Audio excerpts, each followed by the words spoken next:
last year, and this is not being reported. And who began this bombing? Bill Clinton began it. During the 1990s, Clinton rained bombs on Iraq in what was euphemistically called the no-fly zones. At the same time, he imposed a medieval siege called economic sanctions, killing, as I've mentioned, perhaps 1 million people, including the documented figure of 500,000 children. Almost none of this carnage was reported in the so-called mainstream media. Last year, a study by the Johns Hopkins School of Public Health found that since the invasion of Iraq, 655,000 Iraqis had died as a direct result of the invasion. Official documents show that the Blair government knew this figure to be credible. In February, Les Roberts, the author of the report, said the figure was equal to the figure of deaths in the Fordham University study of the Rwandan genocide. The media response to Roberts' shocking revelation was silence. What may well be the greatest episode of organised killing for a generation, in Harold Pinter's words, did not happen. It didn't matter. Many people who regard themselves on the left supported Bush's attack on Afghanistan. That the CIA had supported Osama bin Laden was ignored, that the Clinton administration had secretly backed the Taliban, even giving them high-level briefings at the CIA, is virtually unknown in the United States. The Taliban were secret partners with the oil giant Unocal in building an oil pipeline across Afghanistan. And when a Clinton official was reminded that the Taliban persecuted women, he said, "We can live with that." There is compelling evidence that Bush decided to attack Afghanistan not as a result of 9/11, but 2 months earlier, in July 2001. This is virtually unknown in the United States, publicly, like the scale of civilian casualties in Afghanistan. To my knowledge, only one mainstream reporter, Jonathan Steele of The Guardian in London, has investigated civilian casualties in Afghanistan. His estimate is 20,000 dead civilians, and that was 3 years ago. The enduring tragedy of Palestine is due in great part to the silence and compliance of the so-called liberal left. Hamas is described repeatedly as sworn to the destruction of Israel. The New York Times, Associated Press, the Boston Globe, take your pick. They'll all use this line as a standard disclaimer, and it's false. That Hamas has called for a 10-year ceasefire is almost never reported. Even more important, that Hamas has undergone an historic ideological shift in the last few years, which amounts to a recognition of what it calls the reality of Israel, is virtually unknown. And that Israel is sworn to the destruction of Palestine is unspeakable.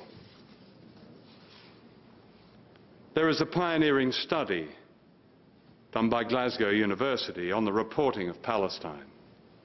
They interviewed young people who watch TV news in Britain. More than 90% thought the illegal settlers were Palestinian.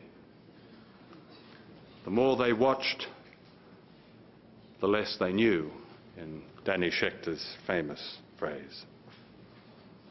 The current, most dangerous silence is over nuclear weapons and the return of the Cold War. The Russians understand clearly that the so-called American defense shield in Eastern Europe is designed to subjugate and humiliate them.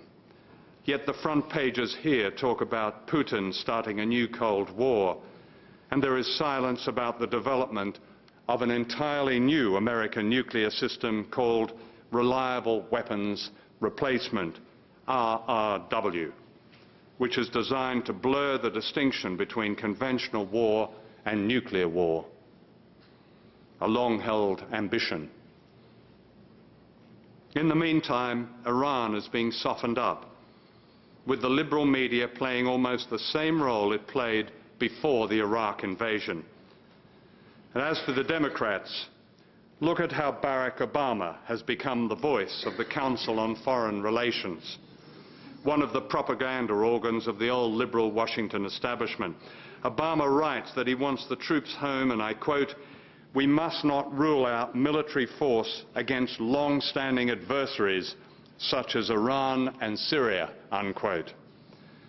Listen to this from the liberal Obama, and I quote, "At moment of great peril in the past century, our leaders ensured that America, by deed and by example, led and lifted the world, that we stood for and fought for the freedom sought by billions of people beyond our borders," unquote.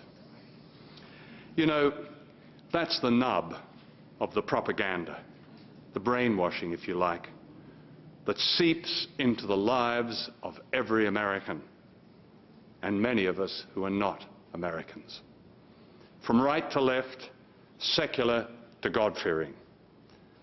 What so few people know is that in the last half-century, United States administrations have overthrown 50 governments, many of them democracies. In the process, 30 countries have been attacked and bombed with the loss of countless lives. Bush bashing is all very well and is justified. But the moment we begin to accept the siren call of the Democrats' drivel about standing up and fighting for freedom sought by billions, the battle for history is lost and we ourselves are silenced. So what should we do? That question, often asked in meetings I've addressed, even meetings as informed as those in this conference, is itself interesting. It's my experience that people in the so-called third world rarely ask the question because they know what to do. And some have paid with their freedom and their lives, but they knew what to do.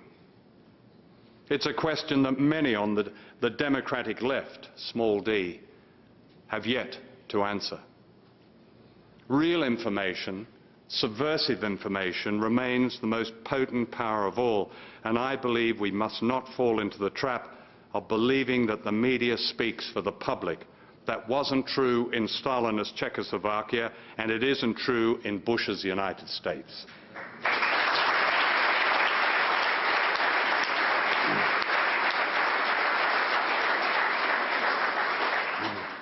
In all the years I've been a journalist, I've never known public consciousness to have risen as fast as it's rising today.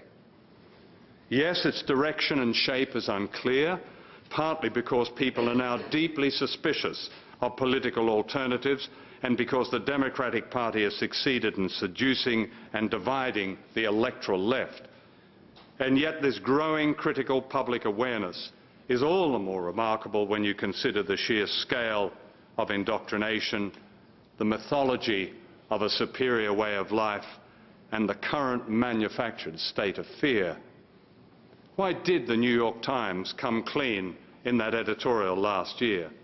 Not because it opposes Bush's wars. Look at the coverage of Iran. That editorial was a rare acknowledgement that the public were beginning to see the concealed role of the media, that people were beginning to read between the lines. If Iran is attacked, the reaction and the upheaval cannot be predicted. The National Security and Homeland Security Presidential Directive gives Bush power over all facets of government in an emergency. It's not unlikely the Constitution will be suspended, the laws to round up hundreds of thousands of so-called terrorists and enemy combatants are already on the books. That's not paranoia to be understanding of that. I believe that these dangers are understood by the public, who have come a long way since 9/11, and a long way since the propaganda that linked Saddam Hussein to Al-Qaeda. That's why they voted for the Democrats last November, only to be betrayed. But they need truth. and journalists ought to be agents of truth, not the courtiers of power. I believe a fifth estate is possible, the product of a people's movement that monitors, deconstructs and counters the media, the corporate media. In every university, in every media college, in every newsroom, teachers of journalism and journalists themselves need to ask themselves about the part they now play in the bloodshed in the name of a bogus objectivity. Such a movement within the media could herald a perestroika of a kind we've never known. This is all possible. Silences can be broken. In Britain, the National Union of Journalists has undergone a radical change and has called for a boycott of Israel. The website